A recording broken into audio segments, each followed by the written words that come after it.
What a Catch, Part 104, a Miraculous Ladybug Fanfiction.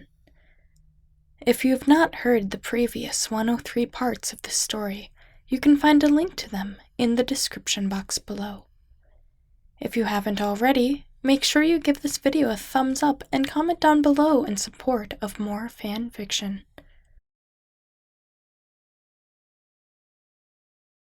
Nathaniel knew everyone needed to get out of here.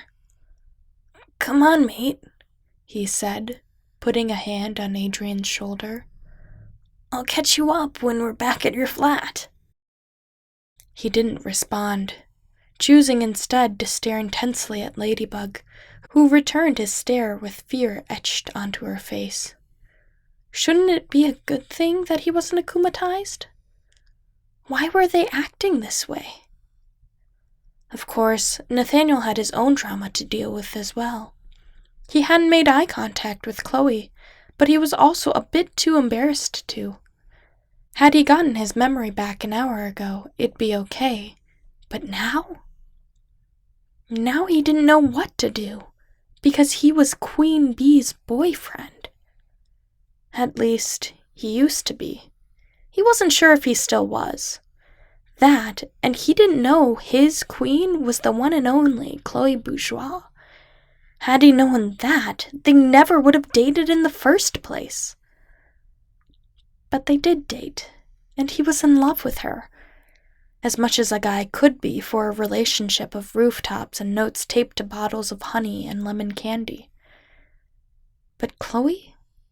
The high school bully and a spoiled brat? Then again, she was a successful businesswoman. When push came to shove, she had grit. He'd kept his eye on her over the years, taking note of every reward and accomplishment she had ever received. As much as he hated to admit it, Chloe Bourgeois could be considered a catch. He practically had to pick Adrian up and, taking a good look at him, Nathaniel could tell the boy was fatigued at best. He couldn't blame him. He hadn't been himself for years.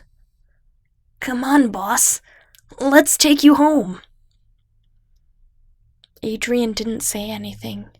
He looked like a boy trapped in the shell of a man, unable to move or think for himself.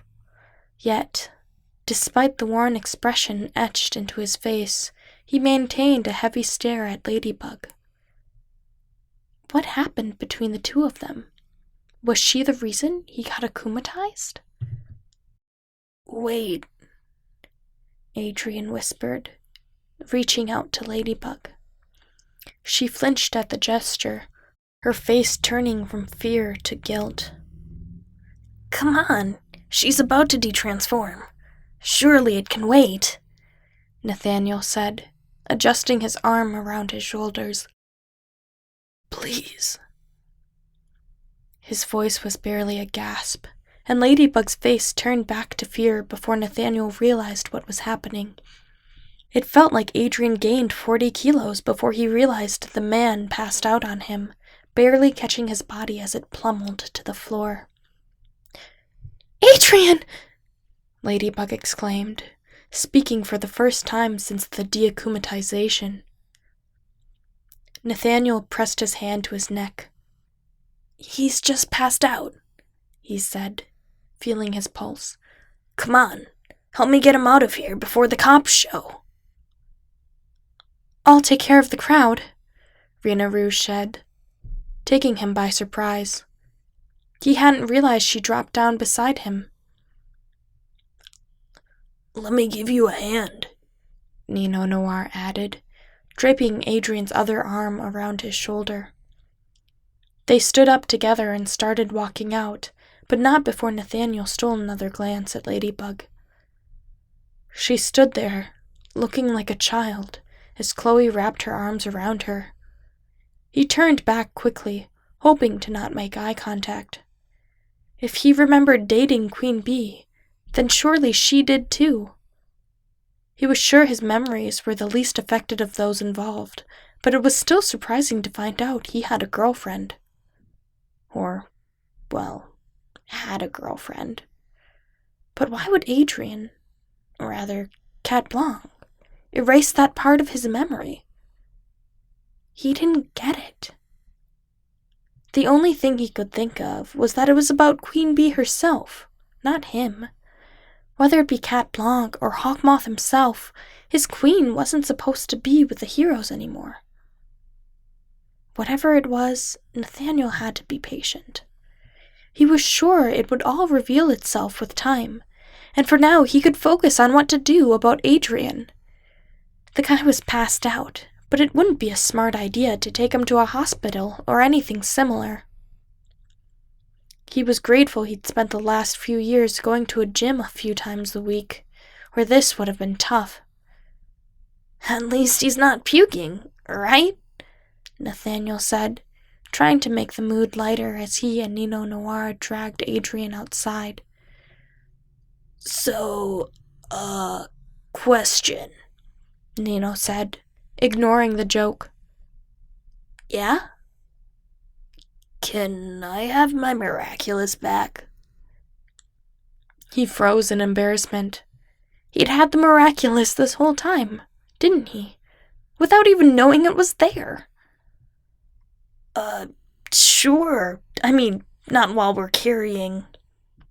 "Oh, I didn't mean, like, now. Just, when you can."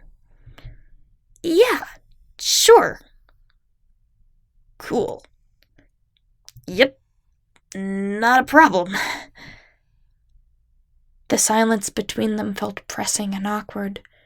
The duo somehow managed to get Adrian into, according to Nino, the getaway car for Ladybug. If that was the case, did the superheroes know the fight was going to happen? It didn't make sense. Why would they do it in a place where others could get hurt? "What's wrong, my dude?" Nino's question broke his thoughts.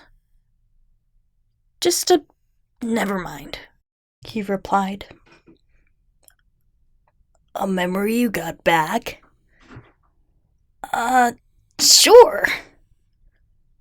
"About Queen Bee?" "I hadn't realized she was Chloe." "Yeah, we were wondering what would happen when you found out." "You all knew?" "She would always gush over you." Nathaniel felt a flush spread over his face. "Me?" "Yep. We told her not to date a civilian, but, well, she did." She never gushed over him in front of him. Had she pretended to be nonchalant the whole relationship? It wasn't just him being heads over heels during their time together? Not that it mattered. He wasn't going to date Chloe Bourgeois. He'd made his mind up. Once a bully, always a bully. No matter what. He wouldn't forget the time they spent in art class and she... "We're here." He hadn't noticed Marinette was sitting up front. When did she get there? Nathaniel glanced at Adrian, only to see his eyes open. He was staring at the floor, obviously absent-minded. He must have been akumatized for years. Was his mental state damaged? If so, was it permanent? Too many questions, not enough time. Patience. Be patient, Nathaniel. Speaking of Marinette, didn't she and Adrian get married? Had he remembered that, he probably never would have gotten into this mess. Again, what was the point of erasing his memory? Nathaniel was perplexed as to what Hawkmoth's goal was. For now, it didn't matter. He had to take care of his boss and friend, and that's exactly what he planned to do. Surely he'd do the same for him. That's what friends are for, after all. Thank you so much for listening. Part 105 is on its way. In the meantime, you can check out these other videos for more fanfiction. I'll catch you next time.